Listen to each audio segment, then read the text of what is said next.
প্রথম উপদেশ হচ্ছে যে ইয়া বুনাইয়া লা তুশরিক বিল্লাহ, আল্লাহর সঙ্গে তুমি কাউকে কি করো না, শিরিক করো না। নিশ্চয়ই শিরিক হলো কি মহা জুলুম। আর আল্লাহর সাথে ইবাদতে কাউকে শরিক করা এর চেয়ে বড় জুলুম আর কিছু কি নাই। আল্লাহ তাআলা এই শিরিক থেকে অনেক সময় আছে কথার মধ্যে, অনেক সময় শিরিক চলে আসে, আমরা জানিও না, অনেক সময় অগোচরে অগোচরে চলে আসে।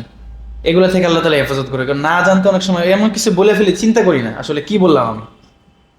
ভাই আপনি না আসতে দিলে হইতোই না। হ্যাঁ, আপনার দোয়ায় ভালো আছে, তা দুনি যে দোয়া করছে কবুল হয়েছে, এটা গ্যারান্টি কি? তো যাই হোক, এরকম অনেক কিছু আছে যা কথার মধ্যে অসচেতনতায় অনেক সময় বের হয়ে যায়, অনেক সময় চিন্তাও করার সুযোগ পাই না যে কি বললাম আসলে।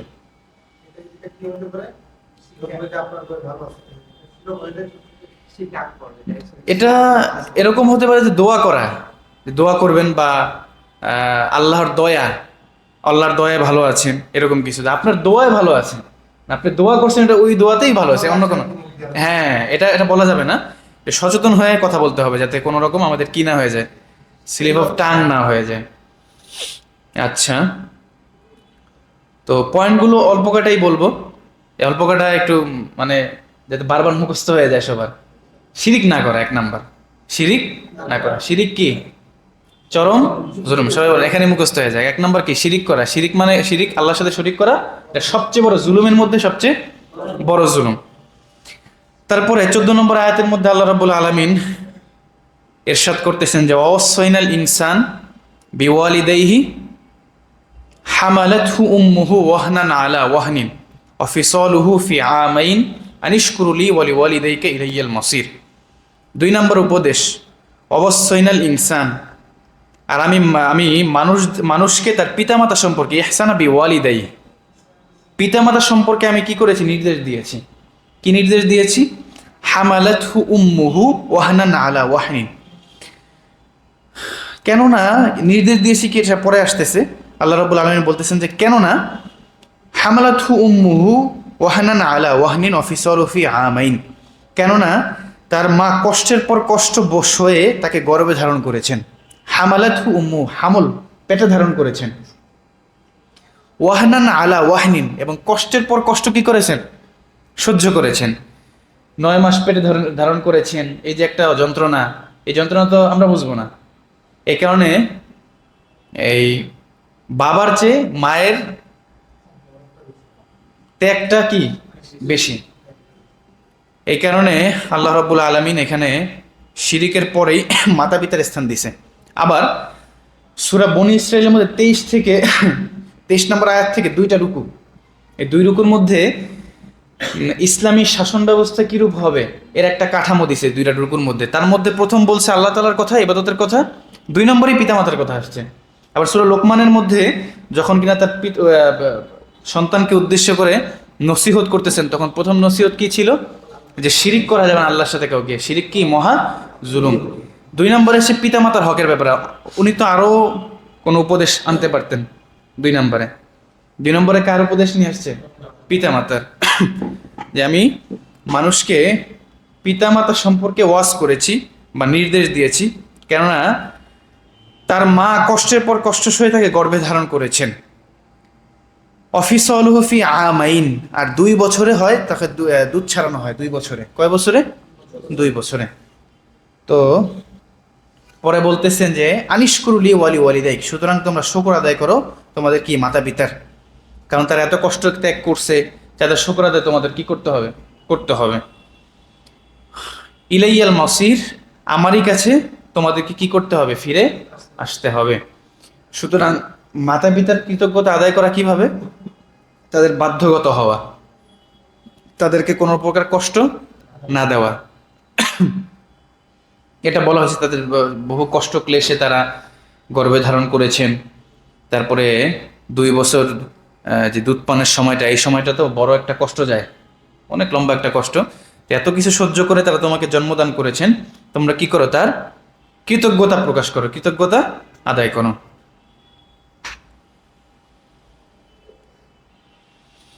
হযরত লোকমান আলাইহিস সালামের উপদেশমালার মাঝখানে একটা অন্তর্বর্তী বাক্য হচ্ছে, এতে আল্লাহ তাআলার পক্ষ হতে বিশেষভাবে পিতামাতার প্রতি কৃতজ্ঞ থাকার নির্দেশ দেওয়া হয়েছে। শিরিক পরিহারের নির্দেশের সাথে সাথে এ সম্পর্কে এই যে লোকমান আলাইহিস সালাম তো নিজ পুত্রকে শিরিক থেকে বেঁচে থাকার ও তাওহীদ আঁকড়ে ধরার উপদেশ দিচ্ছিলেন। তো অপরদিকে এই ঘটনাটা লম্বা, আমি বলতেছি পরবর্তী আয়াতে এটা আসতেছে যে ওয়াইন জাহাদাকা আলা আন তুশরিকা বি মা লাইসা লাকা বিহি ইলম। আর যদি এমন কেউ যে কিনা আমার সমকক্ষ সাব্যস্ত করার জন্য তোমাকে চাপ দেয়, যদি এমন কেউ তোমাকে আমার সমকক্ষ সাব্যস্ত করার জন্য কি করে, চাপ দেয়, তাহলে ফালা তুতিউহুমা ওয়া সাহিবহুমা ফিদ দুনিয়া মারুফান। তবে যে সম্পর্কে তোমার কোনো জ্ঞান নেই, তবে তাদের কথা কি করবে না, মানবে না। তবে দুনিয়ার মাঝে তাদের সাথে সৎভাবে চলবে। এমন ব্যক্তির পথ অবলম্বন করো যে একান্তভাবে আমার অভিমুখী, মানে এমন ব্যক্তির পথ অনুসরণ করো যে একান্তভাবে কি আমার অভিমুখী, মানে সে কাউকে শিরিক করে না, আমার দিকে একমাত্র কি করে, আমার দিকে সে রুজু করে, হ্যাঁ আহ্বান করে, আমার দিকে আহ্বান করে। অতঃপর তোমাদের সকলকে আমি আমার কাছে ফিরে আসতে হবে, তখন আমি তোমাদেরকে অবহিত করব তোমরা যা কিছু করতে, তোমরা কি আমল করছো দুনিয়ার মধ্যে, কি কি করতে, তখন আমি ওই সময়ের মধ্যে কি করবো এগুলো আমি সামনে উপস্থাপন করব, পেশ করব। তো এখানে একটা বিষয় লক্ষণীয় যে পিতামাতার কৃতজ্ঞতা আদায় করা, তো এটা তো সবচেয়ে বড় আল্লাহ তাআলা শিরকের পরবর্তী দায়িত্ব কি, পিতামাতার কৃতজ্ঞতা আদায় করা। এখন বলা হচ্ছে যদি এমন কেউ হয় যে কিনা আমার সমকক্ষ করার জন্য চাপ সৃষ্টি করে, মানে পিতামাতা, মক্কায় যখন এই মক্কার মুশরিকরা ইসলাম যখন প্রাথমিকভাবে শুরু হয়েছে, তখন কি হয়, একটা পরিবারের মধ্যে দেখা গেছে সন্তান মুসলমান হয়েছে, পিতামাতা কি হয় না, মুসলমান হয় না।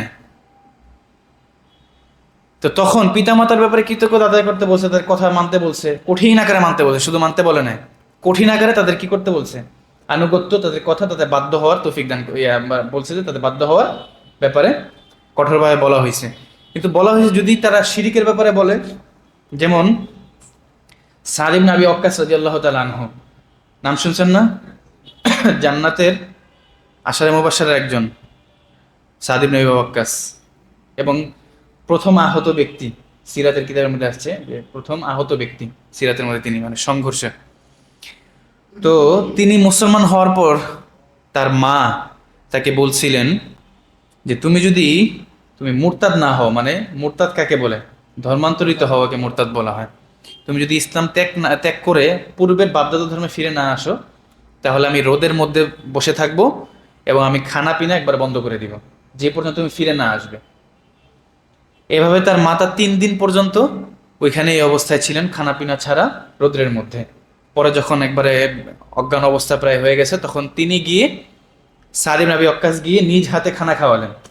তার কথা কি মানছেন, যে ধর্মান্তরিত হতে হবে, আবার পূর্বের ধর্মে ফিরে আসতে হবে, এটা কি মানছেন না? কিন্তু পিতামাতার যে কর্তব্য, যে সে তো খাচ্ছে না, তাকে গিয়ে কি করছে, যখন সে অজ্ঞান হয়ে গেল তাকে গিয়ে খেদমত করলো, তাকে খাওয়াই দিল। তো এটা এত আলোচ্য বিষয় যে যদি পিতামাতা শিরকের জন্য আহ্বান করে বা মুসলিম ধর্ম ত্যাগ করার জন্য আহ্বান করে, তাহলে এই কথা শোনা কি নাই, জায়েজ নাই।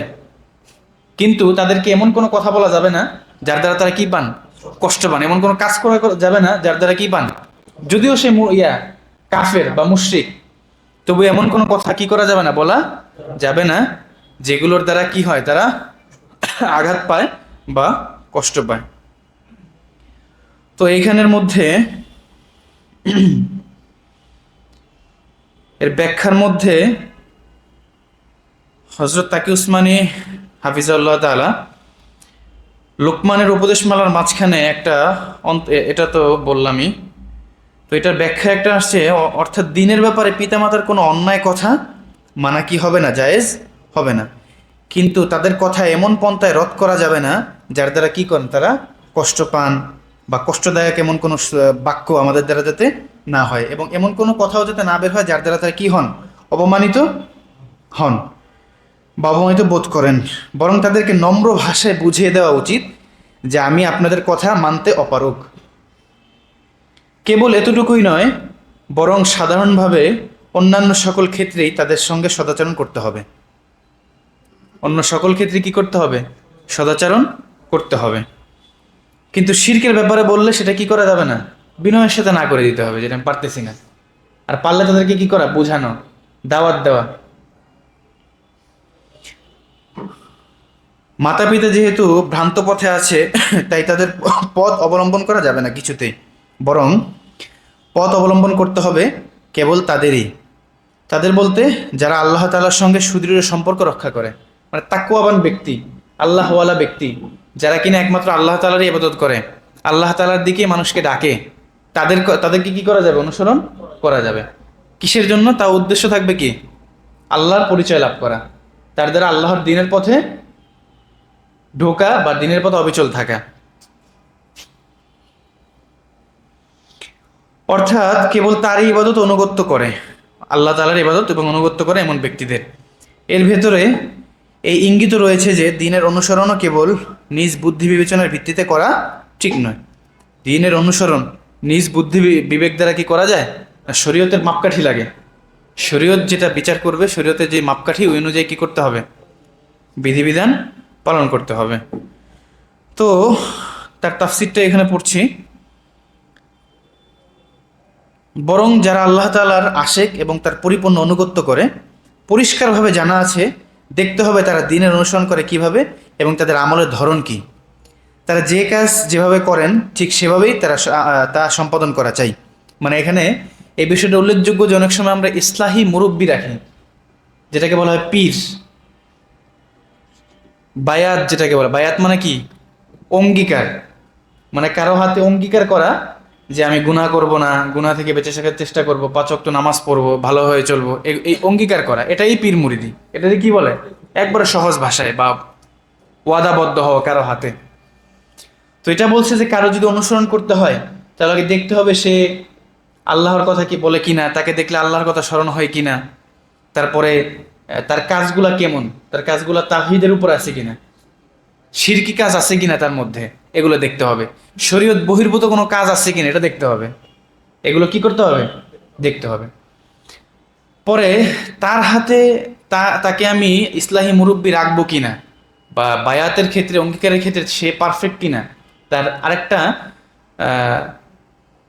সূত্র বা আমাদের শায়েখ বলে থাকেন যে যদি মনে হয় যে তার কথাগুলো, সে যখন আলোচনা করে এই কথাগুলো কেমন যেন আমাকে একটু টাচ করে, কেমন যেন মনে হয় যে এই কথাগুলো শুনলে আমলের স্পৃহা আসে, বা মনে হয় যে কিছু কথা যদি বলে মনে হয় কেমন যেন আমাকে উদ্দেশ্য করে কি বলা হচ্ছে, কথাগুলো বলা হচ্ছে, তখন মনে হবে যে না, তার সাথে ইসলাহি সম্পর্ক কি করা যায়, রাখা যায়, তার দ্বারা আমার কি হতে পারে, ফায়দা হতে পারে। আর এই বর্তমান সময়ে ইসলাহি মুরব্বির অনেক বেশি জরুরত। কেউ একা একা কি দিন শিখতে পারে? পথভ্রষ্ট হয়ে যায়। যে এমনকি যারা এই ইসলাহি কাজ করে তাদেরও ইসলাহি মুরব্বি আছে, বড় মাথা ইসলাহি মুরব্বি তাদেরও আছে। এটা একটা অপরিহার্য জিনিস। এই জন্য অন্তত পক্ষে কোনো একজন হক্কানি আলেমের সাথে সম্পর্ক রাখা, তার সাথে ফ্রিলি সম্পর্ক রাখা, কি আমি যাতে কোনো মাসালাগত বিষয় তার সাথে আমি শেয়ার করতে পারি, কোনো জরুরি বিষয় তার সাথে পরামর্শ করতে পারি, এর দ্বারা অনেক কি হবে, উপকার হবে। কয়দিন আগে উত্তরার এক ভাই একটা সিরিয়াস একটা মাসালা নিয়ে আমার কাছে কল করছিলেন, এটা কীভাবে করা যায়। তো উনি ওইখানকার উত্তরার বড় বড় মসজিদ, ওইখানকার ইমাম খতিবরা তো অনেক বড় বড় আলিমই হবেন, কিন্তু এমন এক মাসালা যে মাসালাটা ঝামেলার কি মাসালা, কোন আলেমদের সাথে পরিচয় নেই, সম্পর্ক নেই, ঠাস করে যে মাসালা বলছে কেউ তাকে যথাযথভাবে কি করে নেয়, গ্রহণ করে নেয় যথাযথভাবে। তো আমি তাকে এতটুকু সহযোগিতা করলাম যে তার এই সমাধানটা দিতে পারবে খুব সুন্দরভাবে, এমন একজনকে ধরায় দিলাম। ওইরকম তবিয়ত তো সবার থাকে না, যারা ওইভাবে সব বিষয়কে, জটিল বিষয়গুলোকে কি করে সুন্দরভাবে হ্যান্ডেল করতে পারে, সবার তো এইরকম তবিয়ত কি না, থাকে না। তো এই জন্য এটা বলার উদ্দেশ্য হচ্ছে যে অন্তত পক্ষে একজন হক্কানি উলামায়ে কেরামের সাথে একবার সুসম্পর্ক রাখা, যাতে যে কোনো বিষয়ে তার সাথে আমি কি করতে পারি, মাসালার বিষয় হোক, একটা দিনী বিষয় জানার হোক, অনেক কিছু জানার থাকে না, এই জানার বিষয় যাতে তার সাথে পরামর্শ করতে পারি। পাশাপাশি এরকম লোকদের সাথে যখন এমনিতেও বসে গল্প করা হয়, সেটা অহেতুক কোনো গল্প হয় না, তখন হয়তো দিনই কোনো আলোচনা হয়, দিনই কোনো মুজাকারা হয়ে যায় এর আলোচনার দ্বারা, দেখা যাচ্ছে উনি এমন কিছু বলতেছে যা আমি জানি না, বা নতুন কিছু শিখতে পারতেছি তার দ্বারা। তো এই জন্য এই বিষয়টার প্রতি কি করা, সম্পূর্ণ গুরুত্ব আরোপ করা। আল্লাহ তাআলা তৌফিক দান করেন আমাদেরকে। ইসলাহের জন্য একজনকে রাখা, সে ইসলাহি মুরব্বী হিসেবে। এতটুকু যদি অন্তত না পারি, তাহলে অন্তত পক্ষে সুসম্পর্ক কি করা, সুসম্পর্ক রাখা একজনের সাথে, বজায় রাখা তো ঠিক আছে, সুসম্পর্ক তৈরি করা, সুসম্পর্ক কি করা, তৈরি করা। আল্লাহ তাআলা তৌফিক দান করেন সবাইকে।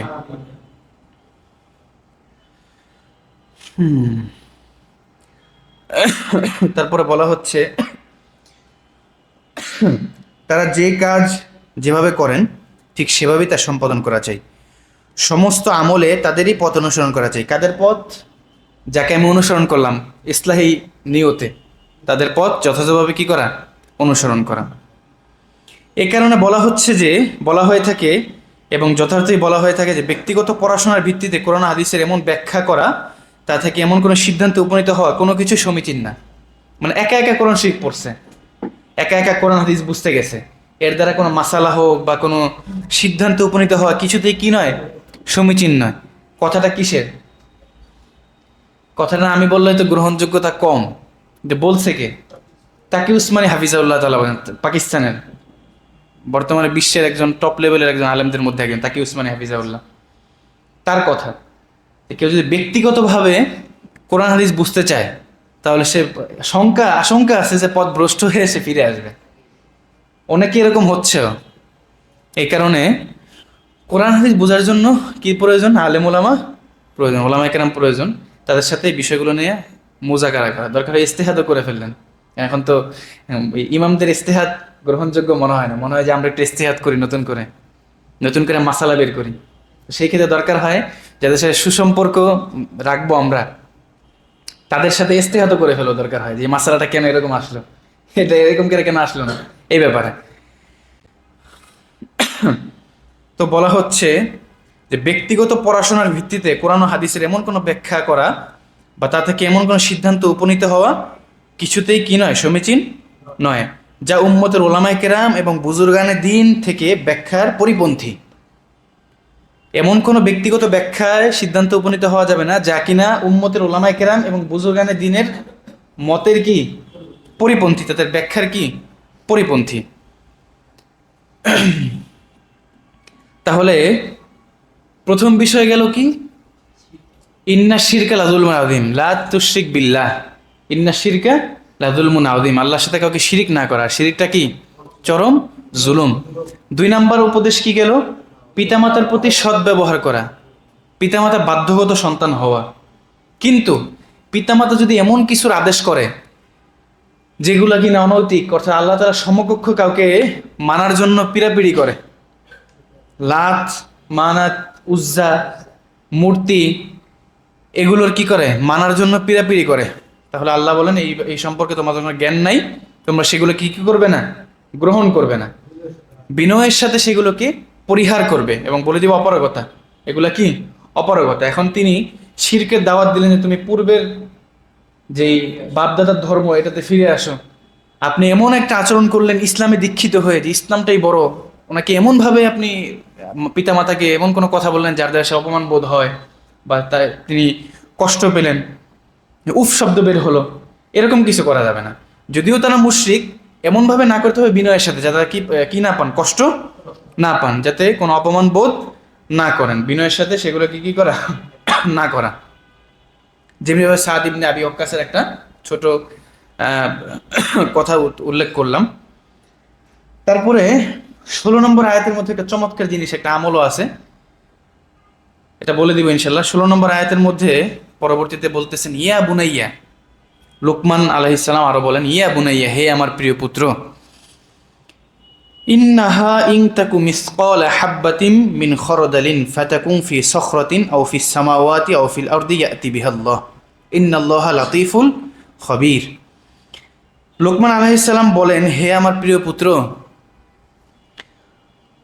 ইনতাকু মিসকালা হাববাতিন মিন খরদাল, কোনো কিছু যদি সরিষা দানা বরাবর হয়, সরিষা দানা কতটুকু, একেবারে ক্ষুদ্র না, যে কোনো কিছু যদি সরিষা দানা পরিমাণও হয় এবং তা যদি কোনো প্রস্তর খণ্ডে বা পাথরের মধ্যে থাকে, কোনো পাথরের কি একেবারে ভিতরে অথবা আসমানের উপরে অথবা জমিনের নিচে, আল্লাহ তাআলা কি করবেন? ওইটাকেও হাজির করবে। কি জন্য হাজির করবে? এই জন্য এখানে বলা হচ্ছে যে হিসাবের ক্ষেত্রে তার যদি কোনো হিসাব নিকাশ থাকে, সে তার জন্য কি করবে? তাকে ওইখান থেকে হাজির করবে, যত গোপনেই সে থাকুক, প্রস্তরখণ্ডে হোক বা আসমানের উপরে হোক বা জমিনের নিচে হোক। তো এই জাহিলি যুগে যখন ইসলামের শুরু লগ্ন, তখন মুশরিক যারা ছিল তারা বলতো যে মানুষ ইন্তেকালের পর যখন মাটি দিয়ে দেয় তখন তো মাটির সাথে মিশে যায়, হাত পা হাড় গোড় সব কি করে মাটির সাথে কি করে মিশে যায়। তা আল্লাহ তাআলা বলছেন যে সে পুনরুত্থান করবেন, আবার তাদেরকে জাগ্রত করবেন। আবার বলেন যে এই তোমরা আমার দিকেই কি করবে? আবার প্রত্যাবর্তন করবে, ফিরে আসবে। এটা কিভাবে? তখন এই মুশরিকদের এই প্রশ্নের জবাবে আল্লাহ রাব্বুল আলামিন এই আয়াত কি করেন? নাজিল করেন এই লোকমান আলাইহিস সালামের মাধ্যমে আর কি। যে এর মধ্যে যে কোনো কিছু যদি সরিষা দানা পরিমাণও হয় এবং তা যদি পাথরের মধ্যে থাকে, আসমানের উপরে থাকে অথবা জমিনের নিচে থাকে, সেটা আল্লাহ তাআলা কি করবেন? উপস্থিত করবেন। সুতরাং কেউ যদি ইন্তেকাল করে, ইন্তেকাল করার পরে তার হাড় গোড় মাটির সাথে মিশে গেছে, গোশত মাটির সাথে কি করছে? মিশে গেছে। তাহলে আল্লাহ কি এই সক্ষমতা রাখে কিনা যে ওগুলোকে আবার একত্রিত করে তাকে আবার আগের অবস্থায় নিয়ে আসবে? এই ব্যাপারে কি কারো কোনো সন্দেহ আছে যে এরকম আল্লাহ তাআলা করতে অক্ষম, বা অর্ধেক করবে, পুরাটা করতে পারবে না? এরকম কারো আল্লাহ না করুক, আস্তাগফিরুল্লাহ। তো অবশ্যই আল্লাহ রাব্বুল আলামিন মানুষ মাটির সাথে মিশে গেলেও সেখান থেকে আবার কি করবেন? পূর্বের ন্যায় তাকে কি করবেন? হাজির, জীবিত করবেন হিসাব নিকাশের জন্য।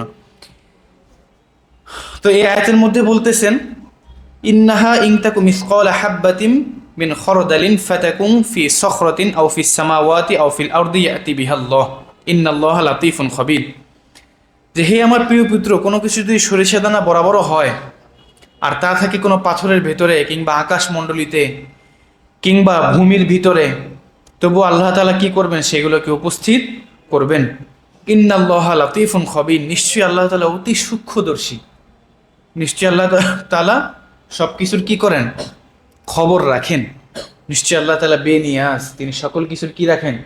খবর রাখেন, তিনি সূক্ষ্মদর্শী।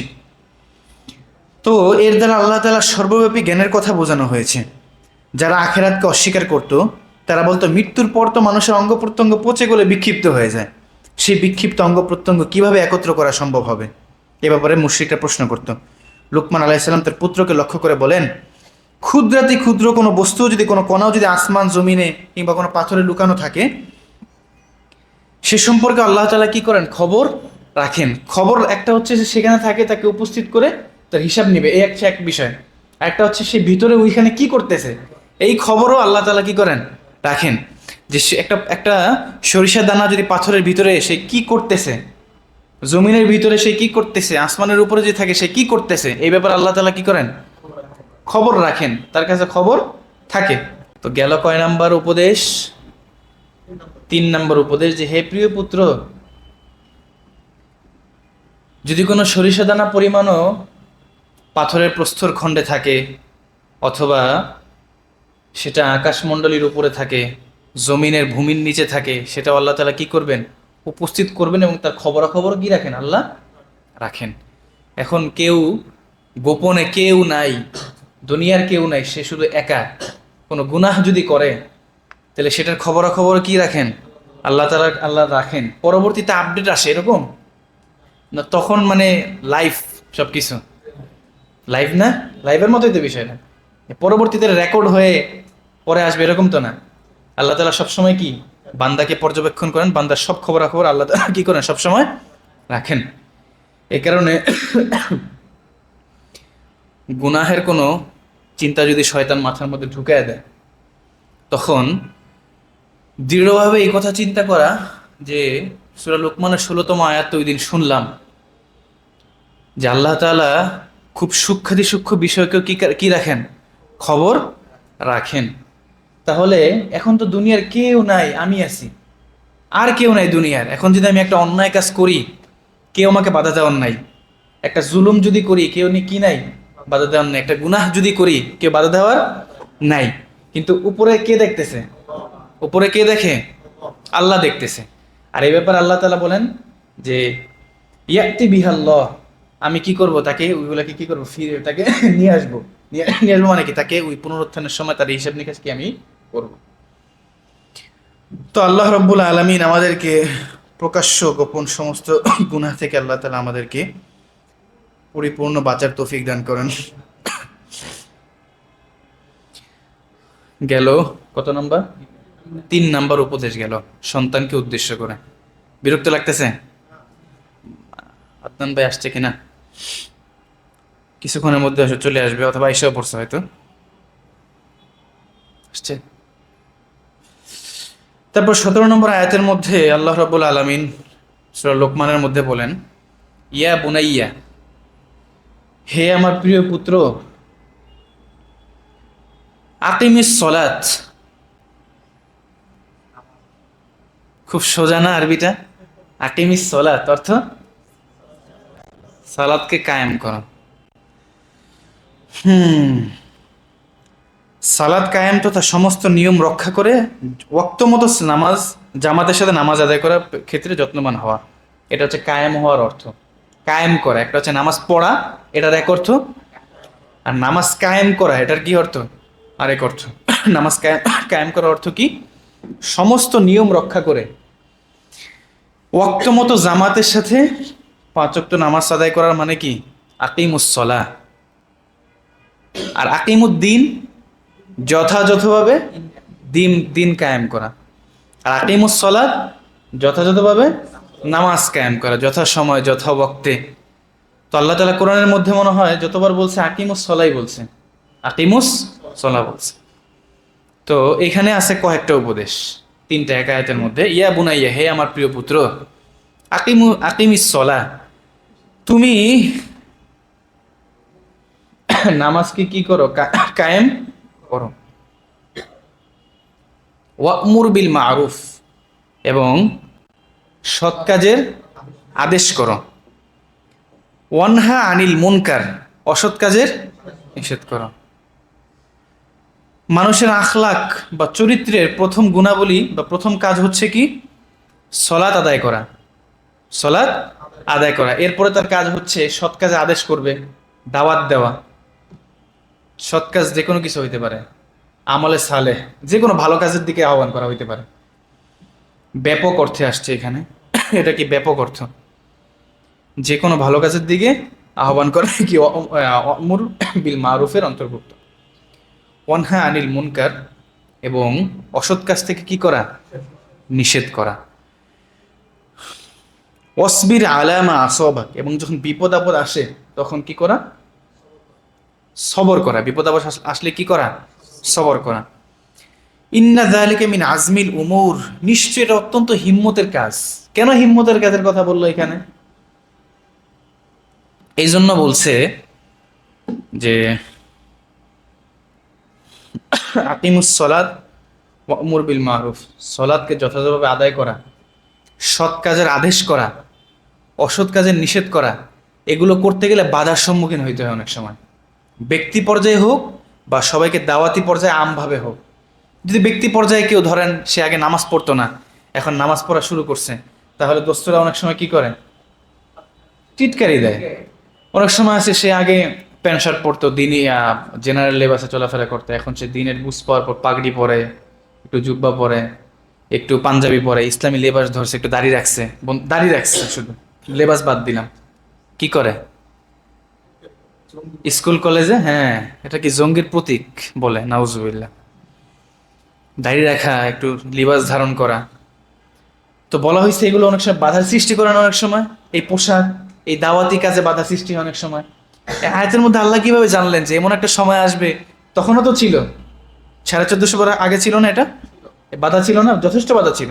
এই সময় এসেও বাধা। আল্লাহ কিভাবে জানলেন তখন এরকম হবে, এবং শেষ জমানায় কিয়ামতের আগ মুহূর্তে এরকম হবে যে মানুষ তখন দ্বীনের কাজ করতে গেলে বাধার সম্মুখীন হবে? এখানে আল্লাহ তাআলা বলেন অসবির আলামা আসবাক, বিপদ আপদে কি করো? ধৈর্য ধারণ করো।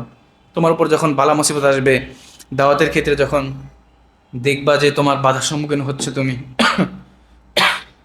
এবং সৎ কাজের আদেশ অসৎ কাজের নিষেধ, নামাজ পড়লে মানুষ টিটকারি করতেছে, তখন তোমার একটু আঘাত লাগতে পারে, একটু কষ্ট লাগতে পারে, লাগে না অনেক সময়?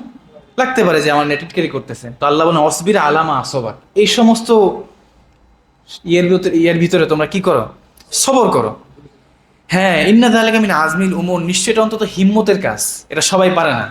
এটা কি পারে না? সবাই পারে না। এই কারণে এরকম অনেক আছে দেখা, যে তারা যদিও দিনের পথে আসছিল, নামাজ কালাম পড়ছিল, দাঁড়িয়ে রাখছিল, দিনই লেবাস ধরছিল, এই সমস্ত কথাবার্তায় তারা ছেড়ে দিছে। কিন্তু কিছু কিছুতে এমন পাওয়া যায় আল্লাহর বান্দা যারা কিনা যত কিছু হোক তারা কি তাদের অবস্থানে কি আছে? ঠিক আছে, দাড়ি সুন্দর করে বড় করছে, পরে হচ্ছে সে পাগড়ি পরে, অনেকে তো পাগড়ি পরতে সংকোচ বোধ করে না, জুব্বা পরতে সংকোচ বোধ করে না, জুব্বা পরে ভার্সিটিতে, জুব্বা পরে জেনারেল পরিবেশে তোয়াক্কা করে না কোনো, দিনই লেবাস, এটা ফ্রিলি যে কোনো জায়গায় কি করবো পরে যেতে পারবো। আবার কেউ কেউ আছে এটা ধরে রাখতে পারে না। এই কারণে আল্লাহ রাব্বুল আলামিন আয়াতের মধ্যে বলছেন যে ইন্না যালিকা মিন আজমিল উমুর, নিশ্চয়ই এটা অত্যন্ত কিসের কাজ? হিম্মতের কাজ, সাহসিকতার কাজ। তো ইন্না যালিকা মিন আজমিল উমুর এর অর্থ হতে পারে এগুলো বাধ্যতামূলক বিষয়াবলীর অন্তর্ভুক্ত, অর্থাৎ এই বিষয় তিনটি তোমাদের প্রতি অবধারিত করে দেওয়া হয়েছে। এগুলো ঐচ্ছিক ব্যাপার নয়, যে ইচ্ছা হইলো করলাম, ইচ্ছা না হইলে করলাম না, এমন না বিষয়টা। নামাজ পড়া এটা কি ঐচ্ছিক বিষয়? সৎ কাজের আদেশ ঐচ্ছিক বিষয়, অসৎ কাজের নিষেধ ঐচ্ছিক বিষয়, এগুলো করতেই হবে। নামাজ পড়তে হবে, সৎ কাজের আদেশ তো দিতেই হবে, অসৎ কাজ থেকেও কি করতে হবে? বাধা প্রদান করতে হবে। তো এটা বললো যে তিনটি বিষয় তোমাদের প্রতি অবধারিত করে দেওয়া হয়েছে, এগুলো ঐচ্ছিক কোনো বিষয় নয়, পালন না করলেও চলবে এমন না, বরং নিজের দিন ও মানবিক পূর্ণতা বিধানের জন্য সালাত অন্যকে দিন ও মানবিকতায় পরিপূর্ণ করে তোলার জন্য সৎ কাজের আদেশ, অসৎ কাজের নিষেধ এবং সকল পরিস্থিতিতে নীতি নৈতিকতায় প্রতিষ্ঠিত থাকার জন্য সবর অবলম্বন আল্লাহ তাআলার পক্ষ হতে অবশ্যই পালনীয় একটা কি হুকুম। এই হিসেবে আজম মাজদারটি আল আজম ব্যবহৃত, অর্থাৎ এটা অর্থ হচ্ছে অনেক হিম্মত বা সাহসিকতার কাজ, এই অর্থে ব্যবহার হয়। তো 3 নাম্বার, এটা 4 নাম্বার, যে আকিমুস সালাত ওয়া আমর বিল মারুফ অনহা আনিল মুনকার, সালাত কায়েম করা, সৎ কাজের আদেশ, অসৎ কাজের নিষেধ করা। তো এই যে বিষয়টা সালাত কায়েম করা, এটা কি ঐচ্ছিক? পালন করতেই হবে। তো মিরাজের সময় গুরুত্বপূর্ণ একটা সময় নামাজকে নিয়ে আসছেন আল্লাহর উপহার হিসেবে। পরে হচ্ছে আল্লাহ রাসূল সাল্লাল্লাহু আলাইহি ওয়াসাল্লামের অন্তিম মুহূর্ত, তিনি যখন মৃত্যুর সন্ধিক্ষণে, তখন আবু বকর সিদ্দিক রাদিয়াল্লাহু আনহু কাঁধে ভর করে নামাজে গেছেন। তার শেষ জীবনে এই নামাজের এই বিষয়গুলো, স্মৃতিগুলো যখন পড়া হয়, তখন বোঝা যায় নামাজের পরিমাণ নামাজ কি পরিমাণ গুরুত্বপূর্ণ একটা বিষয়। এটা মুসলিমদের উপরে ফরজে আইন, 5 ওয়াক্ত নামাজ যথাযথভাবে আদায় করা। তো একটা হচ্ছে তো নামাজ পড়া, যে কোনো সময় পড়ে নেওয়া, আর আদায় কায়েম করা মানে হচ্ছে টাইমলি জামাতের সাথে আদায় করা। জামাতের সাথে কি করা? টাইমলি আদায় করা।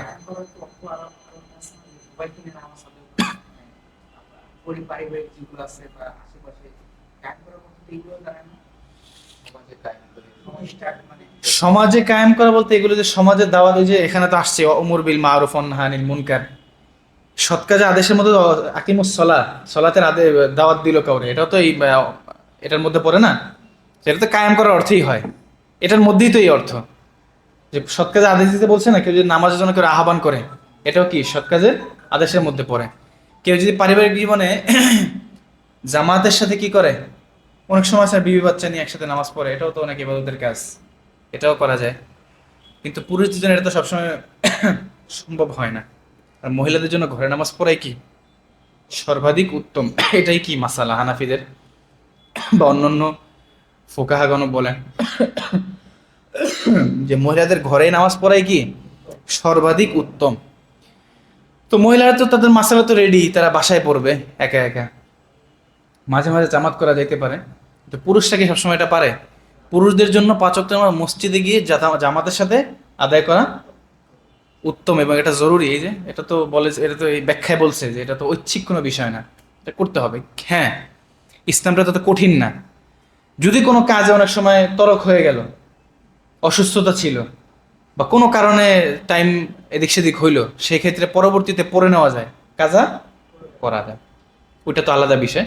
কিন্তু ইচ্ছাকৃতভাবে জামাত তরক করা কি কিসের কাজ?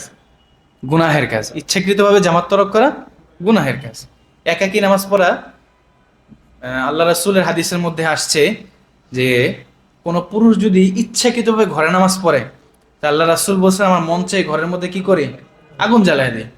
ইচ্ছাকৃত না, জরুরত বশত হইতে পারে। আল্লাহ তাআলা তৌফিক দান করেন।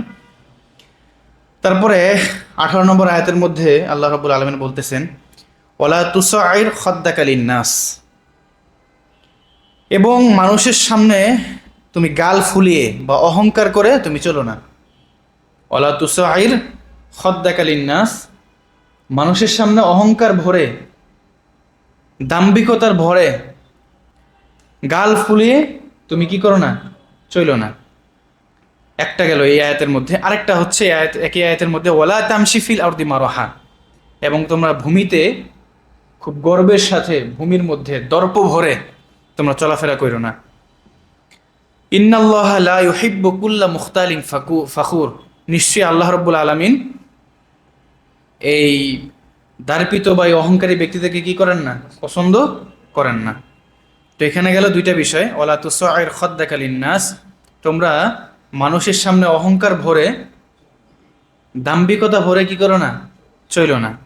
ওয়ালা তামশি ফিল আরদি মারহা, এবং তোমরা ভূমিতে দর্প ভরে বা অহংকার বশত ভূমিতে চইল না।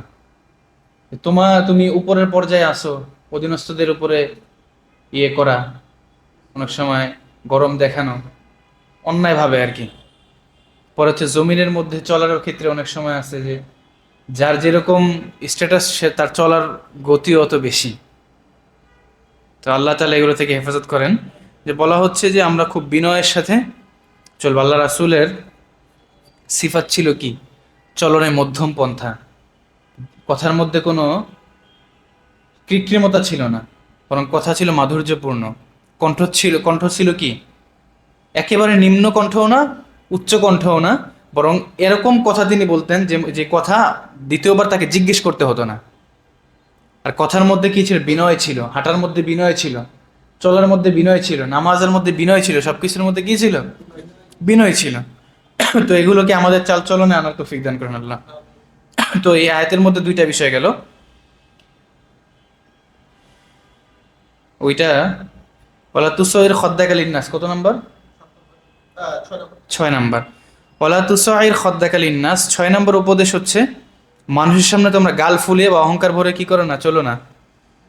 7 নাম্বার ওয়ালা তামশি ফিল আরদি মারহা, তোমরা জমিনের মধ্যে অহংকার বশত দর্প ভরে চলাফেরা করিও না। ইন্নাল্লাহা লা ইউহিব্বু কুল্লা মুখতালিন ফাখুর, নিশ্চয়ই আল্লাহ রাব্বুল আলামিন দার্পিত বা অহংকারী ব্যক্তিকে কি করেন না, পছন্দ করেন না। সুতরাং যার মধ্যে এরকম গুণাবলী আছে সে কি আল্লাহ তাআলার পছন্দের বান্দা? একেবারে স্পষ্ট নস, নস হাজির, স্পষ্ট দলিল হাজির যে আপনি আল্লাহর প্রিয় কেউ না, বরং অপ্রিয়। এ ব্যাপারে দলিল, দলিল কি, এই দেখেন আল্লাহ রাব্বুল আলামিন এটা বলছেন, এই অহংকারী ব্যক্তিকে আল্লাহ তাআলা পছন্দ করেন না। এই সিফাত আপনার মধ্যে পাওয়া গেছে স্পষ্ট। আল্লাহ তৌফিক দান করেন, আল্লাহ হেফাজত করেন এগুলো থেকে। 19 নম্বর আয়াতের মধ্যে আল্লাহ রাব্বুল আলামিন বলেন ওয়াকসিদ ফি মাশিকা ওয়াগদুদ মিন সাউতিকা ইন্না আনকারাল আসওয়াতা লা সাউতুন হামির। ওয়াকসিদ ফি মাশিকা, নিজ পদচারণায় যখন তুমি হাঁটো, চলাফেরা করো, ফি মাশিকা তখন মধ্যম পন্থা কি করো, অবলম্বন করো। এত ধীরগতিতেও চইল না যেটা ক্ষতির কারণ হয়, এত দ্রুতও চইল না যে কিসের কারণ হয়, সেটা বিপদের কারণ হয়। হযরত আব্দুল্লাহ ইবনে মাসউদ রাদিয়াল্লাহু তাআলা আনহু বলেন যে আল্লাহ রাসূলকে বলতে শোনা গেছে যে মানুষকে বলা হচ্ছে তোমরা ইহুদিদের মতো এত দ্রুত গতিতে দৌড়ায়ও না, আবার তোমরা খ্রিস্টানদের মতো এত ধীরে ধীরেও চলো না, বরং চলনে কি করো, মধ্যম পন্থা অবলম্বন করে। একেবারে খুব দ্রুতও না, একেবারে কি না, আস্তেও না। এই গেল 8 নম্বর। 18 নম্বর আয়াতের মধ্যে দুইটা গেছে, একটা হচ্ছে দুইটা গেল। 19 নম্বর আয়াতের মধ্যেও দুইটা আছে। অক্সিদ ফি মাশিকা, নিজ পদচারণায় বা নিজ কদমে কি করো, মধ্যম পন্থা অবলম্বন করো। ওয়ালা সরি, আচ্ছা, তারপর বলছে ওয়াগদুদ মিন সৌতিকা, এবং তোমার কণ্ঠস্বরকে কি করো, সংযত রাখো। কণ্ঠস্বরের ব্যাপারও একই মাসালা। কণ্ঠস্বর নিম্ন, এত নিম্ন করা যাবে না যে মানুষের শুনতে অসুবিধা হয়, আবার এত উঁচাও করা যাবে না যে মানুষের কি হয়, অসুবিধা হয়। হুম, এরকম বিভিন্ন ক্ষেত্রে হইতে পারে, দিনই ক্ষেত্র এরকম হইতে পারে। অসতর্কতা বশত, অসতর্কতা বশত। আমার আমার কথাই কারো কষ্ট হচ্ছে মাইকের আওয়াজে বা ইয়েতে? তো অনেক সময় আছে, অনেক ওয়াজ মাহফিল আলোচনার মধ্যে হয়ে যায় মাইকের ভিন্নতার কারণে বা কোনো কারণে জোশ না, ঠিক আছে, এমনিতে এই মাইক বা বিভিন্ন কারণে হয়ে যায়, অসতর্কতা বশত ধরে নিলাম যে আজকে এক জায়গায় জমা পড়ছি আমি, খুব নাম করা মিরপুরের মধ্যে একটা মসজিদ, বড় মসজিদ। তো বক্তা মাশাল্লাহ খুব ট্যালেন্টেড বক্তা, অনেক ট্যালেন্টেড বক্তা, কম বয়স, কালো দেখতে, কালো দেখতে, দেখতে অতটা সুন্দর না, বিশাল এক মসজিদের খতিব, ওরকম যোগ্যতাও। তো মানুষের চেহারা দেখে কি মানুষকে খতিব বানানো হয়, বড় মিম্বারে বসানো হয়? নাকি মানুষের যোগ্যতায় মানুষে বসায়? যোগ্যতায় বসায় না? তো দেখতে দেখা যায় কম বয়সী, কালো, খাটো, অত লম্বা না, মানুষ তো উঁচা লম্বা খোঁজে, বিয়ে দিতে গেলে উঁচা লম্বা জামা পাত্র খোঁজে। হ্যাঁ, খতিব হইতে গেলে এগুলো খোঁজে। এখন অনেক জায়গায় তো হেঁটে দেখাইতে বলে খতিব সাহেবরা, একটু বয়ান করতে। হ্যাঁ আছে, অনেক আছে, পরীক্ষাও দেয় লিখে খতিব সাহেবরা, অতিরঞ্জন কিছু কিছু কমিটিতে তো আছেই। তো যাই হোক, তো ওইখানে জুমা পড়লাম, বয়ান খুব সুন্দর মাশাআল্লাহ, খুব ভাল লাগছে বয়ান। কিন্তু এত আওয়াজ এত বেশি লাগতেছিল কানের মধ্যে, পুরো বয়ানের পর এখনো মাথা ব্যথা আছে আমার, এখনো মাথা ব্যথা। আজকেই ফার্স্ট পড়লাম এখানে অনেকদিন পরে। তো অনেক সময় আছে যে, যে ক্ষেত্রেই হোক, কণ্ঠকে এত উঁচাও করা যাবে না, আবার কণ্ঠকে এত নিচাও কি করা যাবে না। দোনোটাতে মানুষের কি হয়, অসুবিধা হয়। আসতে বললে মানুষের শুনতে কষ্ট হয়, ভালো করে মনোযোগ দিয়ে, মনোযোগ তো আলাদা জিনিস, খুব কষ্ট করে শুনতে হয়, আবার দ্বিতীয়বার জিজ্ঞেস করতে হয় বিষয়টাকে। আর বেশি জোরে বললে তো আল্লাহু আকবার। এই কারণে সব জিনিসে কি করা, মধ্যম পন্থা অবলম্বন করা, এটাই উত্তম। আওয়াজের ক্ষেত্রেও মধ্যম পন্থা কি করা, অবলম্বন করা। তো আল্লাহ তাআলা 19 নম্বর আয়াতের মধ্যে বলতেছেন যে অক্সিদ ফি মাশিকা, নিজ পদচারণায় মধ্যম পন্থা অবলম্বন করো। ওয়াগদুদ মিন সৌতিকা, এবং নিজ কণ্ঠস্বরকে সংযত করো। ইন্না আনকারাল আসওয়াতা লাসাউতুন হামির, নিশ্চয়ই কণ্ঠস্বরের মধ্যে সবচেয়ে নিকৃষ্ট কণ্ঠস্বর কাদের? গাধার, হিমার। গাধার কণ্ঠস্বর কি সবচেয়ে নিকৃষ্ট। অর্থাৎ মানুষের চলার গতি হওয়া উচিত মাঝামাঝি, না এতটা দ্রুত যে মনে হচ্ছে দৌড়াচ্ছে, আর না এতটা স্লো যা অলস্যের পর্যায়ে পড়ে। এমনকি যে ব্যক্তি জামাতে নামাজ আদায়ে যায়, নবী করিম সাল্লাল্লাহু আলাইহি ওয়াসাল্লাম তাকেও দৌড়াতে নিষেধ করে দিয়েছেন। অনেক সময় আছে যে এই রুকুতে চলে যাবে, কেরাতের কাছাকাছি উঁচু করে দেয় দৌড় রাকাত ধরার জন্য, এরকম হয় না অনেক সময়? আমার দ্বারাই হয়ে যায় মাঝে মাঝে, যে রাকাত ধরতে হবে, দৌড়ে যায়। এটা ঠিক না। রাকাত একটা শেষ হোক, কিন্তু দৌড়ে যায় তাড়াহুড়ো করে ধরা, এটা কি না, ঠিক না। এর মধ্যে আরেকটা বিষয় হচ্ছে যে, কমন একটা মাসালাগত একটা ভুল হয় যে ইমাম সাহেব রুকুতে বা সিজদায়, কেরাতে নাই, তখন আপনি উজু বা ইমাম সাহেবকে ধরবেন যে নামাজের মধ্যে, অনেকে তাকবির দিয়ে হাত বেঁধে তারপরে রুকুতে যায়। পদ্ধতিটা কি না, সঠিক নয়। পদ্ধতিটা সঠিক নয় অধিকাংশের ভিতরে, এমনকি অনেক হুজুরকেও আমি দেখছি এরকমটা করতে, খুব প্রসিদ্ধ একটা ভুল। তো মাসালা হচ্ছে, ইমাম সাহেব রুকুতে আছে, আপনি তাকে রুকু অবস্থায় ধরবেন, তাকবির দিয়ে হাত ছেড়ে দিবেন, পরে আরেকটা তাকবির দিয়ে রুকুতে যাবেন, রুকুর তাকবির ওইটা। অথবা ইমাম সাহেব সেজদায় আছে, আপনি তাকবিরে তাহরিমা যেটা, তাকবির দিয়ে হাত নামায় ফেলবেন, সরাসরি আল্লাহু আকবার বলে সেজদায় ইমাম সাহেবকে যায় ধরবেন, ব্যাস। বুঝতে পারছেন? আমার মনে হয় এখানে অনেকে এরকম করেন, মনে হয়। এটা এখন থেকে যে জানলেন, এই বিষয়টা এরকম করে ইয়ে করবেন যে ইমাম সাহেবকে কেরাতে না পেলে হাত কি করে দেবে? বাঁধা যাবে না। বেঁধে হাত ছেড়ে পরে রুকুতে যায়। তাকে তো কেরাতে পাইলাম না, হাত বাঁধার কি প্রয়োজন? কেরাতে পাইলে আমি হাত বাঁধবো, কেরাতে না পাইলে হাত তাকবির দিয়ে হাত ছেড়ে পরবর্তী তাকবির দিয়ে হয় রুকু, সে যে অবস্থা ইমাম সাহেব আছে। তো বলা হচ্ছে আল্লাহ রাসূল সাল্লাল্লাহু আলাইহি সাল্লাম বলছেন যে যে ব্যক্তি জামাতে নামাজ আদায়ের জন্য দৌড়াচ্ছে তাকে আল্লাহ রাসূল নিষেধ করে দিয়েছেন। বলেছেন যে যেন শান্তভাবে মর্যাদাপূর্ণ গতিতে সে হেঁটে তারপরে জামাতকে ধীরস্থিরভাবে ধরে। তারপরে পয়েন্ট নাম্বার 2 এই আয়াতের মধ্যে কণ্ঠস্বরকে সংযত রাখার অর্থ। কণ্ঠস্বরকে সংযত রাখার অর্থ এই নয় যে মানুষ অতি ক্ষীণ স্বরে কথা বলবে যা শ্রোতাকে কষ্ট দেয় শুনতে, বরং এর অর্থ হলো যাকে শোনানো উদ্দেশ্য সে শুনতে পায় এতটুকু আওয়াজে কথা বলবে। মানে আমি কথা বললাম, এই কথাটা যাতে মানুষ কি করে স্পষ্ট সুন্দরভাবে শুনতে পারে, এই আওয়াজে কথা বলে। এর চেয়ে বেশি উঁচাও না, বেশি নিচাও না, এর বেশি চিৎকার করবে না। এটা ইসলামী আদবের কি খেলাফ। এর বেশি চিৎকার করবে না, এটা ইসলামী আদবের খেলাফ। এমনকি যে ব্যক্তি পাঠদান করে বা ওয়াজ করে বা আওয়াজ প্রয়োজনের বেশি উঁচু করা ঠিক নয়। এখানে এই পাঠদান করা, দার্স দেওয়া, এটার মধ্যেও পরে ওয়াজের মধ্যেও পরে হচ্ছে এই আওয়াজ, বিশেষ করে আওয়াজ এগুলো প্রয়োজনে উঁচু করা ঠিক নয়।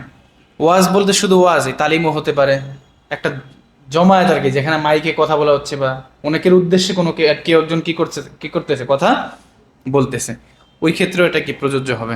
আর একাকি কথা, একজনের সাথে কথা বললে তুইটা ফোনে কথা বললেও একই অবস্থা। ফোনের হিসাব ভিন্ন থাকে অনেক সময়, নেটওয়ার্ক বা অনেক প্রয়োজনীয়তার ভিন্ন থেকে। তো সরাসরি কথা বললাম আমরা, তো মধ্যম পন্থা এখানে অবলম্বন করা।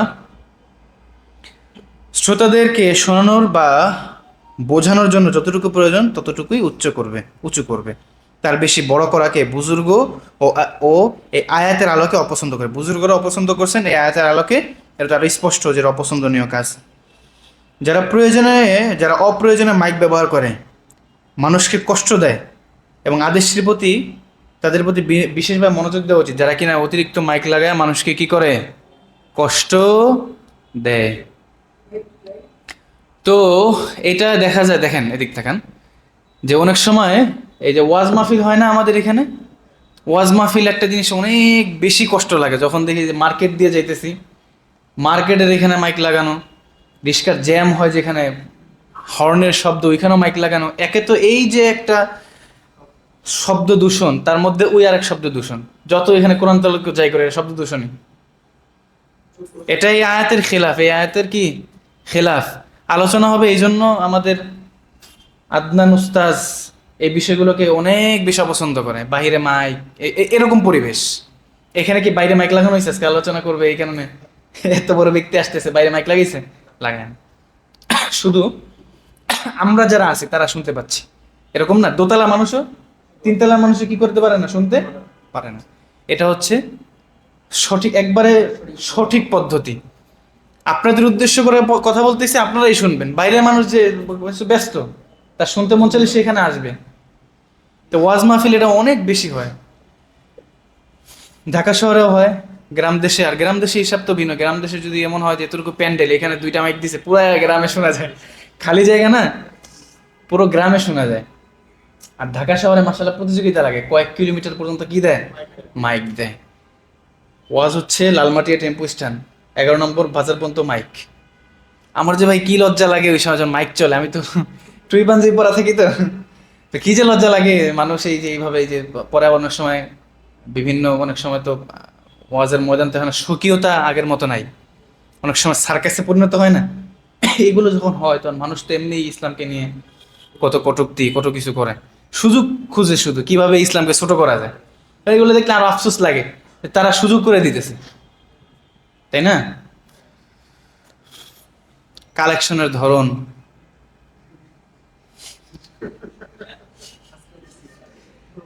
হ্যাঁ, কালেকশনের ধরন খুবই নিম্নমানের। আমার শায়েখ একবার জুমার আলোচনায়, আমার শায়েখ ও মুর্শিদ যে জুমার আলোচনায়, সে শুধু এতটুকু বলছে যে আমার মন চায় এই মসজিদের দান বাক্স থেকে যদি 1,00,000 টাকা উঠতো, এতটুকু বলছে। পরের জন্য 1,00,000 উপরে কত জন টাকা উঠছে, এতটুকু বলছে, শুধু এর বেশি। মানে কালেকশন তো দিনই যে মসজিদ বা দিনই যে কার্যক্রম, এগুলো তো মানুষের সহযোগিতাই চলবে, কিন্তু সেগুলোর আলাদা একটা স্বকীয়তা আছে, একটা আলাদা সিস্টেম আছে। ভিক্ষার মতো করে যদি চাওয়া হয়, সার্কাসের মতো করে যদি চাওয়া হয়, সেটা কি সঠিক? এটা তো অন্যরকম। এটাকে আরো ইসলাম আরো ছোট হয় মানুষের কাছে, এলিট শ্রেণীর কাছে বিশেষ করে ছোট হয় আরো। তারা এমনিতেই মানতে চায় না তিন ধর্ম, এগুলো দেখলে আরো এগুলো থেকে পিছে সরে যায়। তো এগুলোর প্রতি আমরা খেয়াল রাখবো। এখানে অনেক লোক আছেন আজকে আলহামদুলিল্লাহ। তো এই লোকদের মধ্যে অনেকে আয়োজক থাকতে পারে, যারা মাহফিলের আয়োজন করে, কমিটি থাকতেই পারে, যারা আয়োজক। অনেকে তো আসে না, অনেকে আজকে দেখা করতেও পারে যে ভাই একটা প্রোগ্রাম লাগে, একটা ফর্ম ফিল আপ, তারা তো আয়োজকের মধ্যে একজন। তো তারা যদি এই বিষয়গুলো ফলো না করে, তাহলে অনেক সময় এই বিষয়গুলো এখন মানুষের রক্তে রক্তে ঢুকে গেছে। বাঙালি আলোচনা শুনলেন, খুব ভালোভাবে বুঝছেন আশা করতেছি। এই যে কি ওয়াহদুদ মিন সৌতিকা, আওয়াজকে কি করা, সংযত করা, মধ্যম পন্থায় রাখা। এর মধ্যে নিজের কথার আওয়াজ, মাহফিলের ব্যবস্থাপনা, মাইকিং এর যে আওয়াজের সিস্টেম ওইটা, পরে হচ্ছে ব্যক্তি পর্যায়ে কারোর সাথে এককভাবে কথা বলে, সব এখানে চলে আসছে না? আশা করি তো কিছু হইলেও বুঝছেন, আমি তো অত বুঝাইতে পারি না। আচ্ছা, আল্লাহ তাআলা এইভাবে আমাদেরকে আমল করার কি করুন, তৌফিক দান করুন, আমিন। আমরা কিছুক্ষণের মধ্যে নামাজের জন্য বিরতি দিব। নামাজের পরে হয়তো আমাদের আদনান ভাই আলোচনা করবে ইনশাল্লাহ। এত লম্বা সময় আলোচনা আমার জীবনে প্রথম। আল্লাহ শুক্রিয়া যে আল্লাহ তাআলা আমার জবান থেকে কিছু কোরআন আয়াত বলা তৌফিক দিছে। আনুষঙ্গিক ব্যাখ্যা বলতে গিয়ে যদি কোনো কথা এমন হয়ে থাকে যেগুলো অনুচিত ছিল, বলা ঠিক হয় না, আল্লাহ তাআলা সেগুলো থেকে আগে আমাকে কি করুন, ক্ষমা করুন। এবং যে কথাগুলো বললাম সবগুলো কথা আমলের, আমলের না, সলাৎ কায়েম করা, শিরিক না করা, পিতামাতার বাধ্যগত হওয়া, পিতামাতার কথাকে শোনা, তাদের যত্ন করা। তারা বৃদ্ধ হয়ে যাওয়ার পর, বার্ধক্যে চলে যাওয়ার পর বাচ্চা ছেলেদের মতো, বাচ্চা পোলাপানদের মতো হয়ে যায়। অনেক কিছু বুঝে না, অনেক কথা না জেনে না বলে ফেলে, অনেক কিছু করে ফেলে না জেনে। রুড হওয়া যাবে না, রুড হওয়া যাবে না, বিনয়ের সাথে, এগুলোকে সবরের সাথে। কারণ তিনি আপনাকে একটা সময় লালন পালন করছেন যখন আপনি বাচ্চা ছিলেন, এখন তাকে আপনার লালন পালন করার সময়। তো তাদের বাধ্যগত হওয়া, তাদের সেবা যত্ন করা, সব দিকে খেয়াল খবর রাখা। তারপরে হচ্ছে নামাজ কায়েম করা, সৎ কাজ আদেশ করা, অসৎ কাজের থেকে কি করা, নিষেধ করা। এগুলো মুখস্থ করে যাবেন। যদি আজকে সুযোগ হয় আদনান ভাই উপস্থিত থাকাকালীন এগুলো জিজ্ঞেস করলে কেউ যদি বলতে পারেন, তার জন্য হাদিয়া আছে ইনশাল্লাহ, যদি সুযোগ হয় আর কি, ইনশাআল্লাহ। সুযোগ না হলে মাফ করে দিন, শিওর দেই নাই আমি। আচ্ছা, তারপরে কি বললাম, সলাৎ কায়েম করা, সৎ কাজের আদেশ, অসৎ কাজের নিষেধ করা। তারপরে বিপদ আপদে সবর করা। এই সবরের ব্যাখ্যা বলছি, যে সবর, এখানে সবরের কথা বলছে, অনেক কষ্টদায়ক বিষয়। এটা কেন কষ্টদায়ক এটাও বলছিলাম। পরে আল্লাহ রাব্বুল আলামিন বলছেন যে কোনো একটা সূক্ষ্ম বিষয়, সেটা যদি সরিষা দানা পরিমাণও হয়, সেটা পাথরের মধ্যে থাকে বা আসমানের উপরে বা জমিনের নিচে, আল্লাহ সেটাও উপস্থিত করবে। এটা কোন কথার প্রেক্ষিতে নাজিল হয়েছে? কাফের মুশরিকরা, ওই যে বললাম, কাফের মুশরিকরা তো পরকালে বিশ্বাস করে। তারা বলে যে আল্লাহ তাআলা এই মানুষকে, ইন্তেকালের পর মানুষ মাটির সাথে মিশে যাবে, আল্লাহ কিভাবে তাদেরকে আবার পুনরুত্থিত করবে? এই প্রশ্নের জবাবে আল্লাহ এই আয়াত নাজিল করেন যে শুধু তোমরা না, তোমরা তো গোটা একটা দেহ, শুধু তোমরা না, বরং ক্ষুদ্র একটা বিষয়ে যদি কি হয়, পাথরের মধ্যে বা যত গোপনেই থাকুক, আল্লাহ ওইটার খবর রাখেন এবং ওইটাকে উপস্থিত করবে হিসাবের জন্য। বুঝতে পারছেন? এই গেল একটা। তারপরে বলছে জমিনের মধ্যে তোমরা অহংকার বশত গর্ব ভরে কি করো না, চলাফেরা করো না, বিনয়ের সাথে চলো, সবার সাথে বিনয়। লো শ্রেণী হোক, উচ্চ শ্রেণী হোক, মধ্যম শ্রেণী হোক, সব শ্রেণীর সাথে ব্যবহার কি সেম থাকবে, তাহলে তার ব্যবহার ঠিক আছে। সে যদি ওই শ্রেণীভেদে ব্যবহার, আচার আচরণ করে, তাহলে অন্যরকম না? আচরণ সবসময় একই থাকবে, বিনয়। আমি বড়দের সাথে যেভাবে বিনয়ে কথা বলবো, ছোটদের সাথে স্নেহ সহকারে, বিনয়ের সাথে কি বলবো, কথা বলবো, আদব সহকারে কথা বলবো। আল্লাহ তৌফিক দান করেন। তারপরে হাঁটার সময় মধ্যম পন্থা, পরে ওই আয়াতের মধ্যে আছে হাঁটার সময় আমরা অহংকার বশত হাঁটবো না। হাঁটার মধ্যে অনেক সময় অহংকার প্রকাশ পায় না? তো এটা বলছে যে আমরা হাঁটার সময় বিনয়ের সাথে হাঁটবো, যাতে আমাদের হাঁটার মধ্যে এরকম কিছু প্রকাশ না পায়, যেটা কি অহংকার বা তাকাব্বুর প্রকাশ পায় যার দ্বারা, এরকম কিছু যাতে না হয়। পরে বল তারপর কণ্ঠস্বরের ব্যাপারে বলছে, কণ্ঠস্বরের আগে হচ্ছে অক্সিদ ফিমাশিকা, চলনে মধ্যম পন্থা অবলম্বন করা। গতিবিধি, এটা গতিবিধি, তাড়াহুড়ো করে চলা যাবে না, অতি ধীরেও চলা যাবে না, মাঝামাঝি গতিতে চলা। তারপরে আওয়াজকে মধ্যম পন্থায় রাখে, এটার আলোচনা, এটার ব্যাখ্যা, সংক্ষিপ্ত ব্যাখ্যা একেবারে, আর অনেক কিছু এটা সম্পর্কে বলা যায়, সংক্ষিপ্ত শুনলাম যে এটাকে মধ্যম রাখা ক্ষেত্র বিশেষে। যদি কোনো ওয়াজ মাহফিল হয়, শুধু ওই জায়গাটাকে মাইকিং করা, আশেপাশে মাইক না দেওয়া, মানুষকে কষ্ট না দেওয়া। অনেকটা মতো মমিসিং এলাকার দিকে, মমিসিংয়ের আছেন এখানে, রাগ করেন না আবার, মমিসিংয়ের ওই এরিয়াতে সারা রাত মাহফিল হয় মাসাল্লাহ। ওই জায়গায় বক্তারা গেলে ছাড়তে চায় না, হুজুর আপনি খায় একটা ঘুম দেন, ফজর আগে বইবেন। ওনাদের বাসায় যে আপনি খায় একটা ঘুম দেন, ফজর আগে বইবেন, ফজর আগে কি করবেন, বইবেন। আসছে ভাই, আসছে, শেষ করতেছি। তো তারপরে বললাম যে ওই এরিয়াটা শুধু মাইক দেওয়া, এবং বাহিরে মাইক দিয়ে মানুষকে কষ্ট না দেওয়া, বাহিরে মাইক দিয়ে মানুষকে কষ্ট না দেওয়া। এবং কথা বলার ক্ষেত্রে মধ্যম পন্থা অবলম্বন করা, যেটা বললাম। আর কি কি পয়েন্ট বলছিলাম যেন, এগুলোই। আচ্ছা, সবই বলে দিলাম। হ্যাঁ, পরে বলা হচ্ছে যে সর্বাপেক্ষা নিকৃষ্ট স্বর কি, গাধারি। গাধা অনেক জোরে জোরে শব্দ করে না, নিকৃষ্ট। তো বলা হচ্ছে মধ্যম স্বর অবলম্বন করা। তো লোকমান হাকিম একজন প্রজ্ঞাপন্ন ব্যক্তি ছিলেন, এবং এই ব্যক্তি অনেক প্রজ্ঞা আল্লাহ তাকে দান করছেন। তার পুত্রকে উদ্দেশ্য করে কয়টা উপদেশ বের হয়েছে, কয়টা, 8টা উপদেশ কি হয়েছে, বের হয়েছে। এটা দিলে আমি গ্রুপে দিয়ে দিব, সবাই এটা যদি মনে রাখতে পারেন, আমলের নিয়ত ইনশাআল্লাহ। আল্লাহ তাআলা সবাইকে তৌফিক দান করেন। আরো কিছু তাফসিরে আরো কিছু আসছে, তার উপদেশ কিন্তু আরো কয়েকটা আছে, 30টা 40টার উপরে বহুত উপদেশ আছে, আমরা আজকে সুযোগ পেলাম না। হ্যাঁ, 8টা কোরআনের আয়াত থেকে বললাম, তাফসির থেকে না, তাফসিরে আছে আরো অনেকগুলো। তো আল্লাহ তাআলা তৌফিক দিলে আমরা অন্য কোনো সময়, যে আল্লাহ তৌফিক দেন আবার আপনাদের সামনে বসার, তখন ইনশাআল্লাহ আমরা বলবো। আজকে এশারের জামাতে বিরতি, আমরা সবাই নামাজের কাতারবন্দি হয়ে বসে যাই, আর যাদের ওজনে উজু করতে যাই ইনশাআল্লাহ। নামাজের পরে আমাদের ওস্তাদ ইনশাআল্লাহ আলোচনা করবেন। সুবহানাল্লাহি বিহামদিহি, সুবহানাকাল্লাহুম্মা বিহামদিকা, আশহাদু আল্লা ইলাহা ইল্লা আনতা, আস্তাগফিরুকা ওয়া আতুবু ইলাইক।